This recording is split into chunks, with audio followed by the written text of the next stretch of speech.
오늘은 나인가 말씀인가 라는 제목으로 하나님 말씀 증거하겠습니다.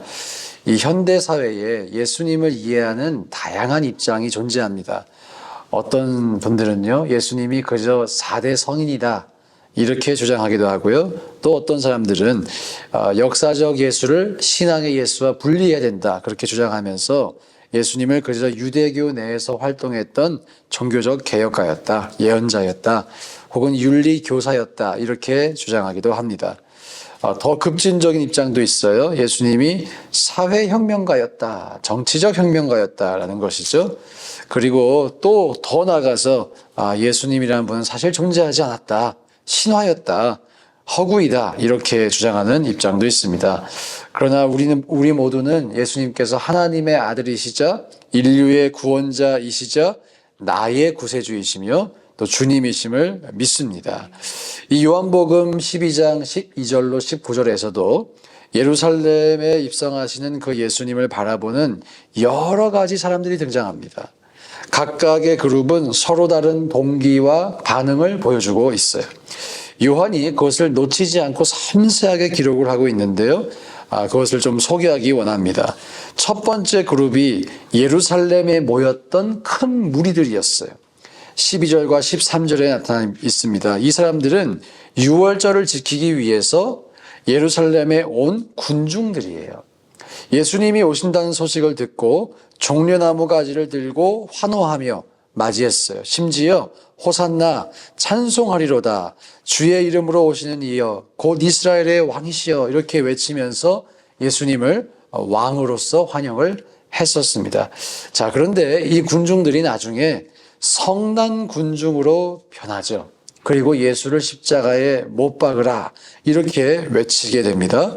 이들의 환호가 정말 예수님을 메시아로서 환호했던 것일까라고 질문하게 됩니다. 그렇게 이야기보다는 자신들이 열망하던 정치적 해방자로서 예수님을 기대했었다라고 이해하는 것이 더 적합할 것입니다. 예수를 정말 잘 아는 분들이었을까? 그렇게 보이지도 않죠. 자기의 욕망대로 나의 욕구를 투영해서 예수님을 믿고자 했던 사람들이었어요. 예수님이 오신 이유는 중요하지 않고 나의 욕구가 이루어지기를 바랬다는 것입니다. 자, 두 번째 무리가 있는데요. 예수님을 본 적이 있었던 무리들입니다. 17절과 18절에 보면 이 사람들의 특징은 예수님께서 나사로를 다시 살리시는 것을 직접 목격했던 사람들이었어요. 예수님께서 그 기적을 행하셨다는 이 증언을 퍼뜨렸어요. 자기들이 직접 봤으니까. 그래서 많은 사람들이 그 소문을 듣고 예수님을 보러 나오게 되었습니다. 자, 그런데 이 요한복음 본문 어디에도, 오늘 본문 어디에도 이 사람들이 예수님을 믿었다라거나 예수님을 따랐다라는 증언이 없어요. 사실 성경에서는 예수님을 믿었다라는 것을 대단한 사건으로 기록하는데 어디에도 그것이 나타나 있지 않습니다. 자, 이것이 보여주는 것이 있어요. 이들이 앞선 군중들과 차이점이 있습니다. 예수님의 이적을 직접 목격을 했다는 차이점은 있어요. 그러나 또 그 군중들과 공통점이 있어요. 예수님의 사명에 집중하기보다는 예수님이 날 위해서 무엇을 해줄 수 있을까? 여기에 집중했다는 것이죠. 즉, 신앙이 자기 중심적 신앙이었다라는 것입니다. 사실 신앙이 있었는지도 모르겠어요. 믿었다라는 증거가 없기 때문에. 예수님을 바라보는 관점이 자기 중심적이었다는 것이에요. 예루살렘에 모였던 군중이나 나사로의 부활을 직접 목격했던 군중이나 모두 예수님을 예수님 그대로 성경이 증거하는 대로 받아들이기보다는 자기 중심적 시각을 가지고 바라보았다는 것입니다. 자, 세 번째로 바리새인들이 있습니다. 19절에 보면 이 바리새인들은 예수님의 입성을 보면서 위기의식을 느꼈어요. 그러고 말합니다. 보라, 너희가 아무 소용이 없도다. 온 세상이 그를 따르는도다. 온 세상이 예수님을 따르는 것 얼마나 감사하고 좋은 일입니까? 그런데 이 바리새인들은 그렇게 이야기를 하면서 절망적인 어조로 이야기를 합니다. 예수님께서 인기를 얻는 것이 왜 이들에게 절망이 됐을까요? 자신들의 지위를 빼앗아 간다라고 생각했기 때문이에요. 이 바리새인들과 극명한 대조를 이루는 한 사람이 있죠. 바로 침례 요한이었어요. 요한은 그는 흥하여야 하겠고 나는 쇠하여야 하리라, 이렇게 말했습니다. 예수님이 흥하는 것을 기뻐하였고 자기는 쇠하여도 좋다라고 그렇게 자발적인 마음을 가지고 있었어요. 여러분, 왜 이런 차이가 날까요? 저는 자기 중심적 관점 때문이라고 말하고 싶습니다. 예루살렘에 모여든 군중도, 또 나사로의 부활을 목격했던 군중도, 그리고 바리새인들도 예수님보다 자기들이 더 중요했어요. 자신들의 꿈, 욕구, 흥미, 사회적 지위를 지키는 것에 더 많은 관심이 있었고 그것들이 예수님보다 더 중요했던 것입니다. 그러나 침례 요한은 그러지 않았죠. 그리고 사도 바울도 그러지 않았습니다. 오히려 사도 바울은 정반대의 진술을 하죠. 빌립보서 3장 7절과 8절에서 바울이 고백합니다. 자기에게 유익하던 모든 것을 배설물로 여긴다. 왜냐? 내 주 예수 그리스도를 아는 지식이 가장 고상하기 때문에. 다 잃어버려도 예수님을 알 수 있다면 그게 더 좋다고 고백을 했어요. 심지어 생명을 잃어버려도 그것이 자신에게는 기쁨이라고 고백을 했어요. 왜냐하면 예수님 안에 있는 그 비밀과 보화를 발견했기 때문입니다.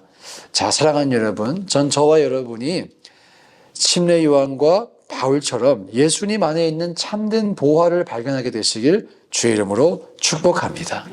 그러면 어떻게 할 때 그 일이 가능할까?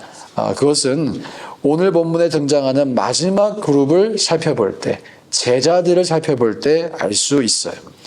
이 제자들은 15절과 16절에서 간접적으로 소개가 됩니다. 함께 15절과 16절 읽어볼까요? 시작. 이는 기록된 바 시온 따라 두려워하지 말라. 보라, 너의 왕이 나귀 새끼를 타고 오신다 함과 같더라. 제자들은 처음에 이 일을 깨닫지 못하였다가 예수께서 영광을 얻으신 후에야 이것이 예수께 대하여 기록된 것임과 사람들이 예수께 이같이 한 것임이 생각났더라. 이 본문이 증거하는 것이 있습니다. 제자들은 앞선 세 그룹과는 다르게 예수님을 말씀을 통해 이해했어요. 자신의 욕구를 예수님께 투영하기보다는 성경이 증거하는 예수님을 받아들였어요. 그리고 그렇게 성경을 통해 예수님을 이해하니까 바로 이분이 메시아라고 하는 것을 깨닫게 된 것입니다. 물론 이 제자들에게 부족한 점도 있었어요. 이 본문에 보면 제자들이 그 당시에는 몰랐다라고 기록을 합니다. 그래서 예수님이 잡히셨을 때 도망도 갔죠. 배신도 했죠. 자, 그러나 그들의 신앙의 올바른 출발점은 그들이 올바른 종착지에 도달하도록 하였습니다. 사랑하는 여러분, 이런 점에서 우리가 우리의 신앙의 동기를 점검해 볼 수 있기를 원합니다.